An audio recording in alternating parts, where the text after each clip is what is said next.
Hello dear guys, this is Anil Kumar Srivastava from Johar Edu Camp. Johar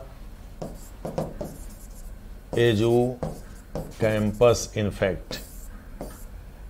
I am Anil Kumar Srivastava.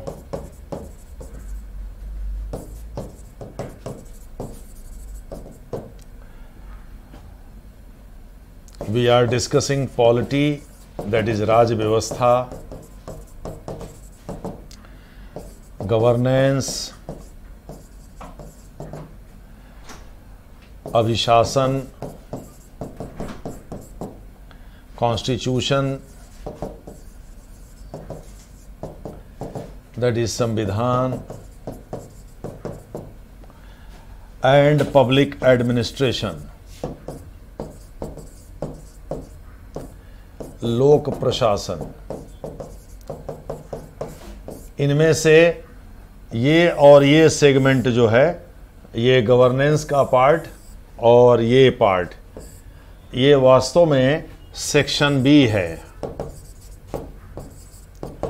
और polity और constitution जो है ये दोनों, ये सेक्शन ए है। अभी हम लोग एक्चुअली ये सेक्शन ए को डिस्कस कर रहे हैं, सेक्शन बी इसके बाद आपको डिस्कस किया जाएगा। सेक्शन ए में हम लोग प्रीएम्बल पढ़ रहे थे। हमने बताया था कि प्रीएम्बल में यानी प्रस्तावना में या उद्देशिका मान्यता, इसको कई नाम से जाना जाता है। हम लोगों ने डिस्कस किया था कि सॉवरेन का मतलब क्या होता है, सेक्युलर का मतलब क्या होता है, सोशलिस्ट का मतलब क्या होता है। ये तीन कॉन्सेप्ट हम लोगों ने डिस्कस किया था। आज हम आपको डेमोक्रेटिक रिपब्लिक का अर्थ समझाएंगे, क्योंकि जब नेचर ऑफ स्टेट की बात की जाएगी तो इन्हीं 5 टर्म्स पर हम चर्चा करेंगे।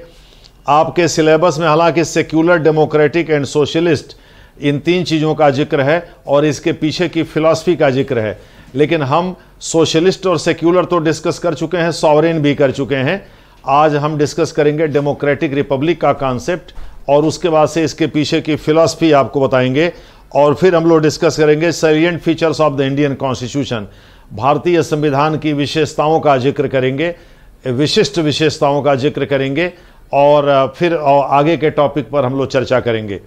तो हमने आपको बता दिया है, ये सेक्युलर तक कॉन्सेप्ट आपको डिस्कस कर दिया, यानी सॉवरेन, प्रभुत्व संपन्न का कॉन्सेप्ट बताया, और बताया कि किस प्रकार से आलोचक कहते हैं कि ये डाइल्यूट हो रहा है, कमज़ोर हो रहा है। सोशलिस्ट का बताया, समाजवादी का बताया, और सेक्युलर का बताया। अब हम एम.बी. पायली का कथन आपको हम बताए थे, अब हम आपको बताने जा रहे हैं इसके बाद वाला कॉन्सेप्ट, यानी कि डेमोक्रेटिक रिपब्लिक का कॉन्सेप्ट।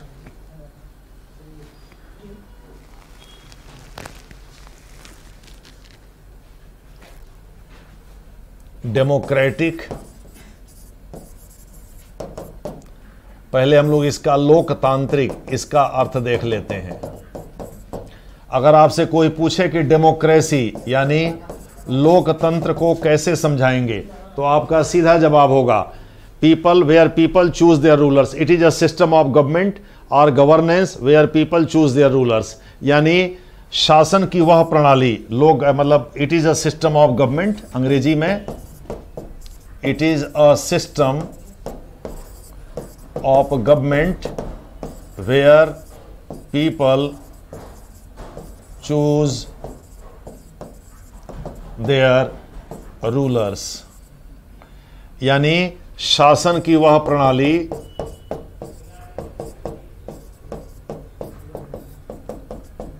जिसमें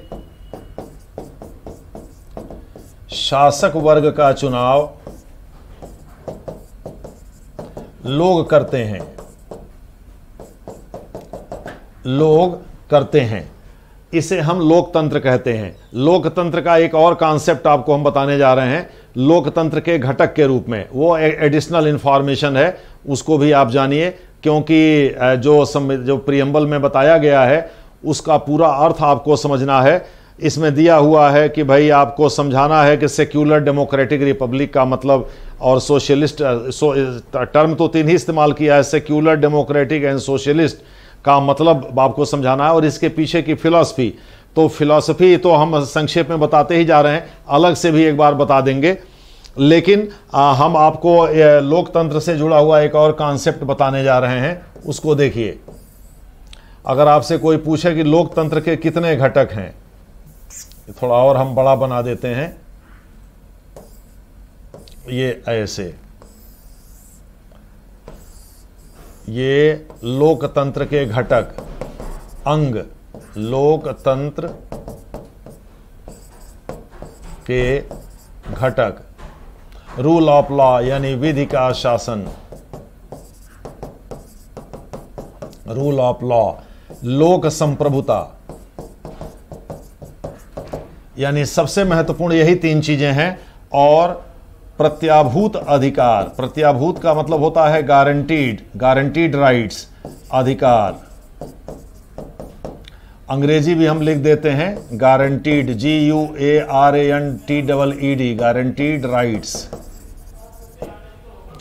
ये है रूल ऑफ लॉ और ये है पॉपुलर सॉवरेनिटी।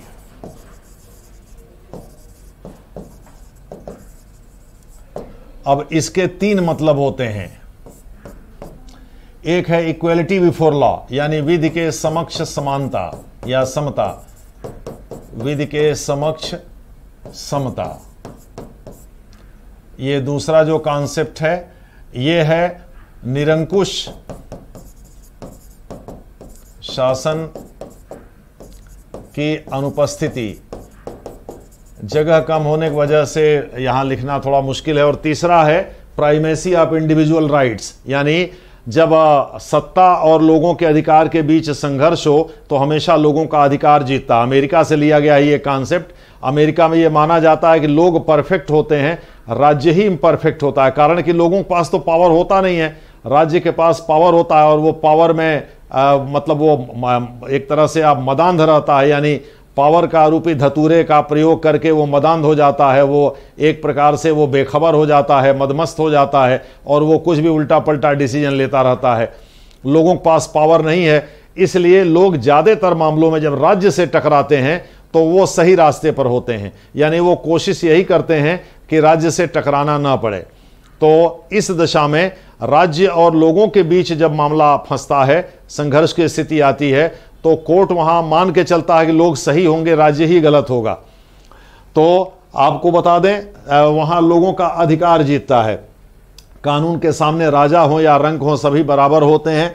दूसरा यह है कि कोई दादागिरी नहीं कर सकता, क्योंकि लोकतंत्र में कानून का शासन होता है, दूसरे शब्दों में व्यक्ति का शासन नहीं होता।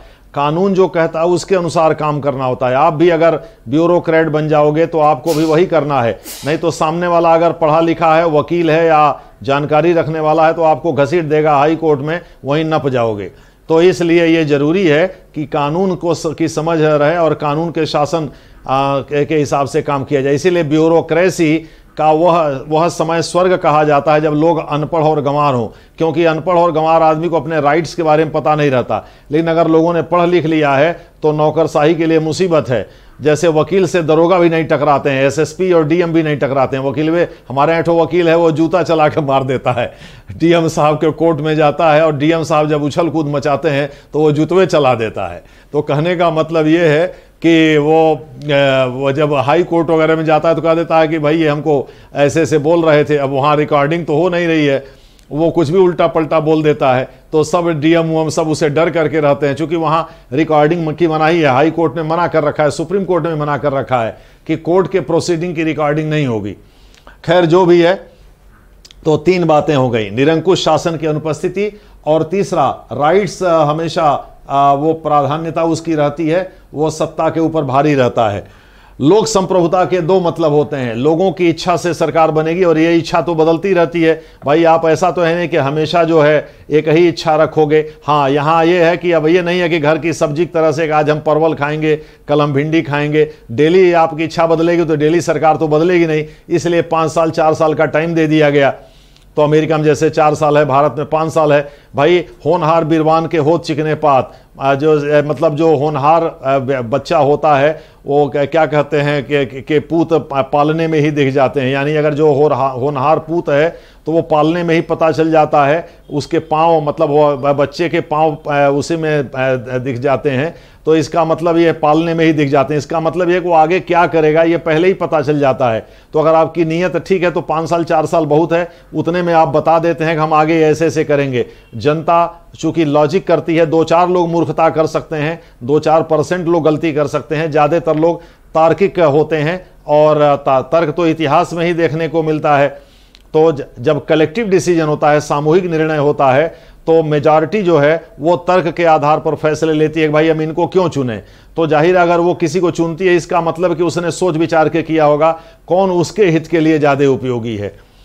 तो पहला तो यह है। दूसरे के लिए इलेक्शन कमीशन बना दिया कि भाई 5 साल बाद लोगों की इच्छा बदलेगी तो सरकार बदलना चाहेंगे तो उसके लिए चुनाव जरूरी है। तो पहला है कि लोगों की मर्जी से सरकार बनेगी और दूसरा लोग अपनी मर्जी से सरकार बदलेंगे भी, लेकिन उस मर्जी की अभिव्यक्ति के लिए वो चुनाव के माध्यम से जाएंगे, यानी एक सिस्टम के माध्यम से जाएंगे।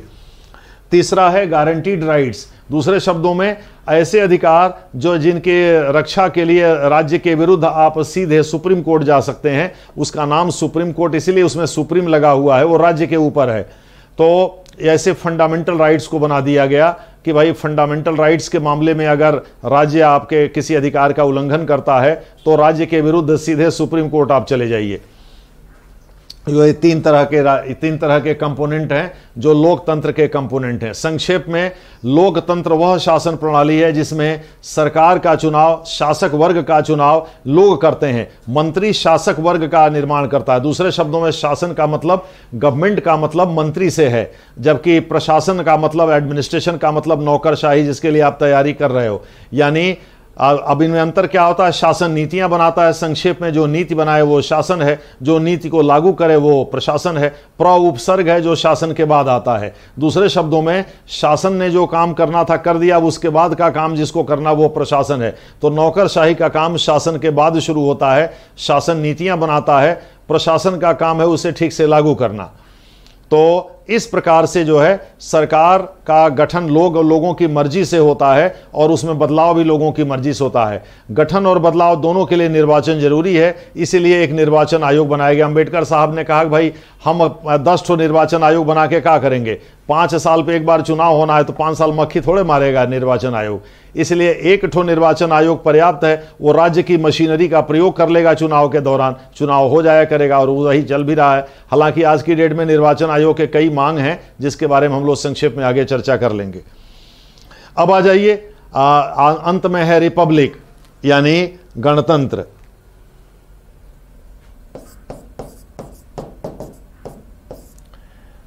गणतंत्र यानी कि रिपब्लिक।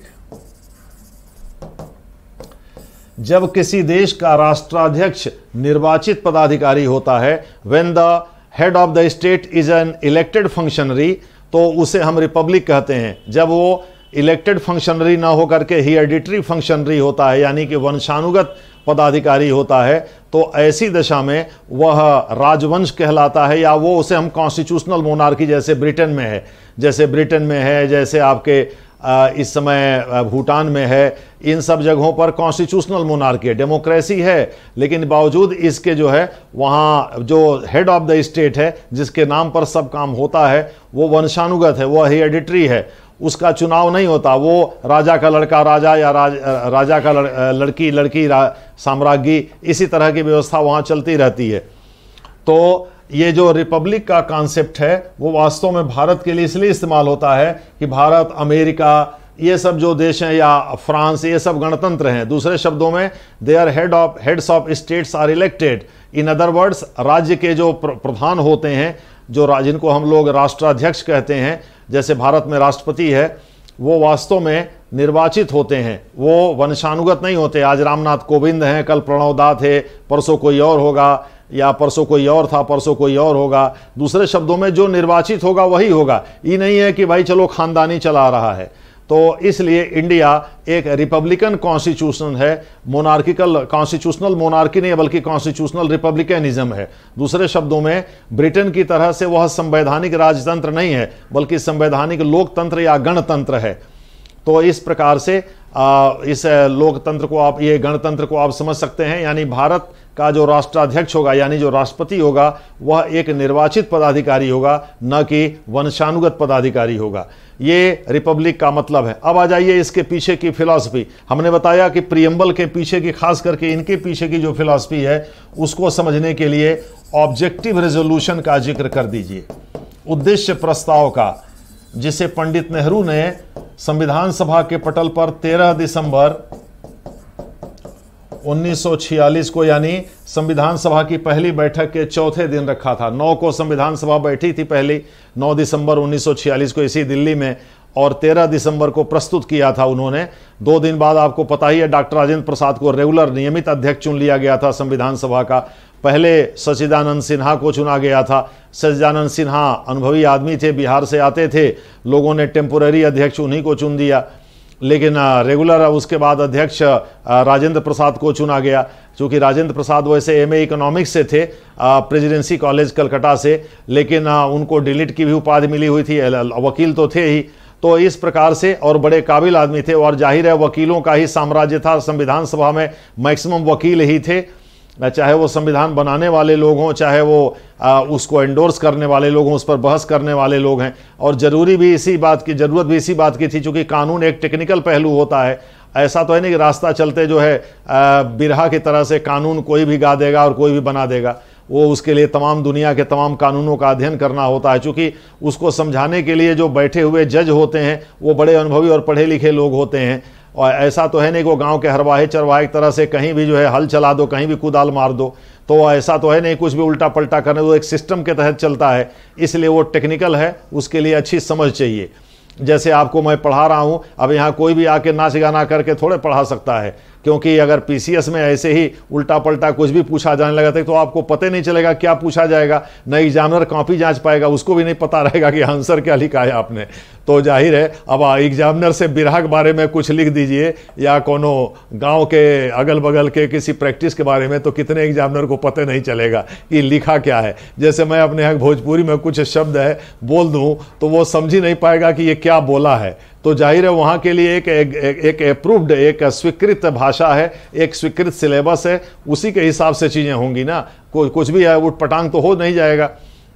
इसलिए कानून बनाना एक टेक्निकल काम, एक टेक्निकल एक्सरसाइज है, उसमें भी कॉन्स्टिट्यूशन लिखना, तो इसलिए ज़्यादातर लोग वकील ही थे, तो जाहिर है वकील को ही अध्यक्ष बनाया जाना था।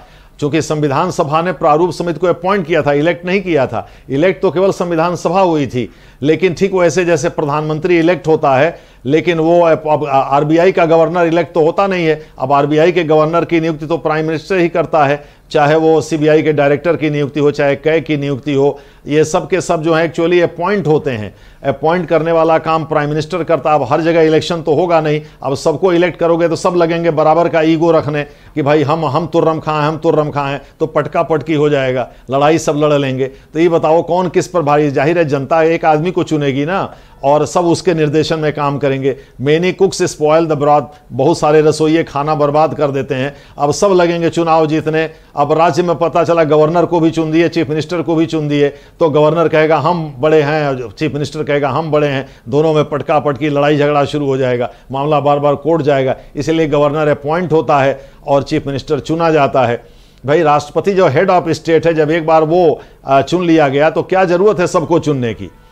तो इस प्रकार से ये व्यवस्था ऐसे बनाई गई कि बिना मतलब का ईगो क्लैश ना हो, अहंग की लड़ाई ना हो, और बिना मतलब का जो है शासन में वो ना, ये सब संविधान से तय हुआ है। तो जाहिर है इन सब चीज़ों को सोचने समझने के लिए अच्छी बुद्धि चाहिए थी, और इसलिए उसमें वकील थे, पढ़े लिखे लोग थे, वो नेशनल मूवमेंट से भी आए थे, उनको ज़मीनी ज्ञान भी था, एक्सपीरियंस भी था, और कानूनी पहलू का भी ज्ञान था। उनसे बेहतर कौन हो सकता था संविधान बनाने वाला। इसलिए ये व्यवस्था की गई। तो जाहिर है कि भारत में जो ये बात की गई है, इन सब चीज़ों को के पीछे एक उद्देश्य था, एक फिलॉसफी थी। फिलॉसफी का सीधा सा मतलब होता है उस चीज़ का ज्ञान जो सामान्य रूप से सामान्य लोगों को नहीं हो पाता। उद्देश्य क्या था कि देश के लोगों की सेवा करना। अंग्रेज सेवा तो करते नहीं, तो केवल मेवा लेते थे। तो देश के लोगों की सेवा करने के लिए सोशलिस्टिक ढांचा चाहिए था, जिसमें गरीब तबके के आदमी के लिए राज्य बेहतर काम कर सके, विशेष काम कर सके। और इस देश में कई तरह के लोगों ने देश की आज़ादी में योगदान दिया था। ईसाई भी थे, मुसलमान भी थे, उसमें आपके खानाबदोश भी थे, आदिवासी भी थे, तमाम सन्यासी भी थे, सब तरह के लोग थे। तो सबको साथ लेकर चलने का मतलब है कि सेक्युलर ढांचा होना चाहिए था, इसलिए पंथ निरपेक्ष ढांचा बनाया गया। दूसरे शब्दों में नेशनल मूवमेंट के दौरान जो आदर्श उभर करके सामने आए, उन्हीं आदर्शों ने दर्शन का निर्माण किया और हमारे प्रियम्बल में इन चीज़ों को शामिल किया गया। दूसरे शब्दों में जो 3 शब्द इसमें हैं, सेक्युलर इसलिए बनाया गया कि देश की आज़ादी के समय भी भारत में ऐसे मुसलमानों की संख्या कम नहीं थी जो पाकिस्तान नहीं जाना चाहते थे, जिनकी जिन्ना से नहीं पड़ती थी। इसमें अबुल कलाम आज़ाद का नाम प्रमुखता से लिया जा सकता है। तो जाहिर है भारत राष्ट्रवादी मुसलमानों से कैसे कहता है नहीं भैया, चूंकि धर्म के नाम पर बंटवारा हो रहा है तो आप पाकिस्तान जाइए धकिया करके, ऐसे तो हो नहीं सकता था। तो जाहिर है उसके पीछे एक दर्शन काम कर रहा था कि भाई अब सेक्युलर ढांचा। इसी तरह तमाम ईसाई लोग थे, कई ईसाई लोग ही एक्चुअली इंडियन नेशनल कांग्रेस के अध्यक्ष रहे हैं, चाहे वो वेडरबर्न रहे हों, चाहे कोई भी रहा हो, ठीक है, हेनरी कॉटन रहे हो, वेडरबर्न रहे हो, यहाँ तक कि एनी बेसेंट जो कांग्रेस की एक प्रमुख लीडर बनकर के उभरी थी, उन्होंने और अपना एक कई सेपरेट आंदोलन भी चलाया था, शिक्षा के जगत में भी बहुत योगदान किया था, वो भी एक ईसाई महिला थी। और तो और गोली मारिए, राजेंद्र बाबू जब अध्यक्ष बने संविधान सभा के तो उसके उपाध्यक्ष डॉक्टर एच.सी. मुखर्जी को बनाया गया। वो एक्चुअली बंगाली ब्राह्मण थे, लेकिन उन्होंने ईसाई धर्म स्वीकार कर लिया था, यानी हिरेन कुपर मुखर्जी उनका पूरा नाम था, एच.सी. मुखर्जी। तो वो एक्चुअली माइनॉरिटी से संबंधित थे, यानी वो ईसाई थे। तो इस प्रकार से ये कैसे हो सकता था कि भैया खाली एक आदमी ने योगदान, तो खाली हिंदू ने योगदान तो दिया नहीं है, या खाली ये XYZ ने योगदान तो दिया नहीं है, इसलिए इसका सेक्युलर ढांचा बनाया गया। ये इसके पीछे फिलॉसफी ये काम कर रही थी। गरीब लोगों ने बहुत योगदान दिया था देश की आज़ादी में, वो अनसंग हीरो हैं, यानी उनके बारे में चर्चा नहीं मिलती इतिहास में, चूंकि उनकी संख्या बहुतेरे है, लेकिन उन्होंने योगदान तो दिया था। अब चित्तू पांडे का नाम तो आप जान गए, भाई बलिया में उसने स्वतंत्र सरकार की स्थापना की। आप राजकुमार शुक्ला का नाम जान गए, उसके इनविटेशन पर गांधी जी चंपारण गए, जहां से चंपारण सत्याग्रह की शुरुआत की। लेकिन ये लोग फिर भी जमींदार परिवार से आते थे, ये लोग अच्छे परिवारों से आते थे। लेकिन उन लोगों के बारे में क्या जो राम खिलावन भाई टाइप के थे, गरीब गुरबा थे गाँव के, तो जाहिर है उनके लिए अगर राज्य काम नहीं करता है तो आज़ादी के बाद भी अगर उनके हालात ज्यों के त्यों रहते हैं तो बेकार, इससे बढ़िया तो फिर अंग्रेजों का ही शासन था। तो इसलिए सोशलिज्म का कॉन्सेप्ट लाया गया और हर आदमी को बोलने, अपनी बात कहने की आज़ादी चाहिए थी। और इसके साथ साथ उसको सत्ता में उसकी सीधी भागीदारी चाहिए थी। माने अब 1 अरब लोग या 1.25 अरब लोग या 1 अरब 35 करोड़ लोग सबके सब तो शासन करेंगे नहीं, कौन किसके ऊपर करेगा। तो ये व्यवस्था की गई भाई प्रतिनिधियों के माध्यम से वो शासन करेंगे, तो चुनने का अधिकार उनके हाथ में दे दिया गया, इसलिए डेमोक्रेटिक व्यवस्था की गई। इसके पीछे की फिलॉसफी बड़ी सिंपल है, यही इसके पीछे की फिलॉसफी थी जो काम कर रही थी। उम्मीद है आप सेक्युलरिज्म, डेमोक्रेटिक और सोशलिस्ट का मतलब समझ गए होंगे। इसको पहले भी समझाया गया है, इसमें तमाम सुप्रीम कोर्ट के केसेज वगैरह का भी जिक्र किया गया है, विद्वानों के मत भी लाए गए हैं। उम्मीद है आप इसको डिटेल में समझ गए होंगे। इसको देखते रहिए, फिर अगला टॉपिक इसके तुरंत बाद हम लोग डिस्कस करेंगे। तब तक के लिए धन्यवाद।